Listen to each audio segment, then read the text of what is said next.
Hey guys, it's just a little cloth here, and today in this Master Duel video, I'm going to be showing you guys my new Dragonmaid deck. So this deck is an original deck by me. I did make it myself, but I did take inspiration from like some of the top decks. And it's basically just a very basic Dragonmaid deck with rockets, or the rocket engine in it with the synchro monster. So I'm just going to go ahead and get into the replay I wanted to show. If I have it saved, I should have it saved. Yeah, it's right here. Alright, so let's just go ahead and get into it. Alright, so I do actually end up going first in this duel, but honestly, the first turn doesn't really matter. I think the only thing that matters is me getting the field spell out, and I actually do need this card as well out in order to do the combo on my second turn. But yeah, besides those two things, my entire board actually gets cleared, so none of this really matters. Oh, I guess getting the Link monster into my graveyard matters as well. So I did end up getting Beauregard. I ended up climbing all the way up to Link 4, which is actually pretty easy for this deck because it can get a lot of monsters on the board. And that is of course because of their effects. Whenever they get summoned, you can add cards to your hand, and it depends on which monster it is.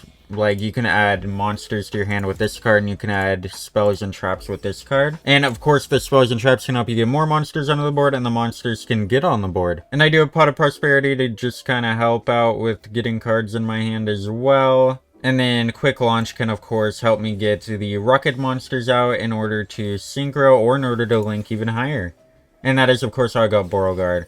And normally they wouldn't be able to destroy Beauregard because it can't be destroyed with card effects, but they did actually have a monster like this where you can just tribute your opponent's monster. And they also had something to deal with it, which was kind of annoying. But yeah, pretty much on their turn, they just cleared my board. They do quite a bit of damage to me. I can go ahead and speed this up because it doesn't matter that much. They also end up banishing that. I think this is a Cyber Dragon deck. Yeah, this guy's playing Cyber Dragons. And yeah, they get out of this monster, they do some damage, and now it is my turn. I only have 2 cards in my hand. Actually, 1 card, because of the Solemn Judgment that. So yeah, now I only have Nurse Dragonmaid in my hand, which just lets me summon a monster in my graveyard. Yeah, but I can also use this in order to get out a rocket monster. And then I actually have 2 4s, so that I can go ahead and synchro summon. Oh, first I get out another monster, actually. I'm just filling up my board. And then I use him to destroy that in order to get another monster out, and that is of course Rocket Recharger, so that I can synchro summon the 2 rocket monsters. And then I can use him, and then if he uses effect, you basically can equip a Link monster, and then he gets the number of negates as the Link monster's rank. And since this Link monster had 4 ranks actually, he gets 4 negates, which is pretty amazing. And then by the way, all these monsters also have battle phase effects where you can summon monsters from your graveyard, which is nice. But yeah, basically, yeah, just attack him directly. I get 4,500 damage. Even if he were to activate that back row, I could just negate it with one of my negates. Yeah, that is pretty much all you need to know about this deck. I'm going to go ahead and show you the deck list now. So here's the deck list right here. I did build this mostly on my own. I don't think it's the most optimized thing, obviously, because I did build it on my own, but it's pretty good. Of course, you could probably have some other Link monsters in this that are better, but I am completely out of URs, so I can't actually craft anymore. And a lot of people use 2 of the Xiaos, but I only use 1 because, again, I'm out of URs. But I'll probably get another one eventually. And yeah, I also have this card. I didn't show it in the little replay, but basically you can special summon this card from your hand and then draw cards equal to the number of Link monsters your opponent controls. So that's a really good card for going second, but you won't get it most of the time since you only run 1. And yeah, that's pretty much it. This card can be used to do the fusion summons. This card also has a negate, so it's really nice to have. And that's also why most people have 2. And this card can be used to get it out, but you do need to have 1 of these in your hand in order to do that. Because you actually have to have like a level 5 or higher, I think. Yeah, level 5 or higher, which is any of these. And these are also hand traps, by the way, which is really nice. This one can make a Dragonmaid monster gain 2,000 attack. This one can special summon one from your hand. And this one is probably the best one. It can basically just negate effects, so that is very nice. And I run 1 Dragonmaid Welcome. A lot of people don't run this, but I like it because it lets you return a card to your hand, and that will work with this effect right here, which basically lets you destroy a monster if you return a card to your hand. And yeah, you could probably run maxes in this as well. I just ran 3 Ashes. A lot of people also run 3 Pot of Prosperities, but I only run 2. And that's because I run the Welcome. If I didn't run the Welcome, I'd probably run 3 Prosperities. But besides that, hopefully you guys enjoy this deck. Hopefully you guys are able to use it. Let me know down in the comments if you have any suggestions, by the way, because I am not the best player in the world. And I'm obviously not the best deck builder in the world. But yeah, I do really enjoy using this deck. Dragonmaids is super fun. Hopefully you guys have fun with it. And I'll see you guys in the next one. Don't forget to like, share, and subscribe. Goodbye.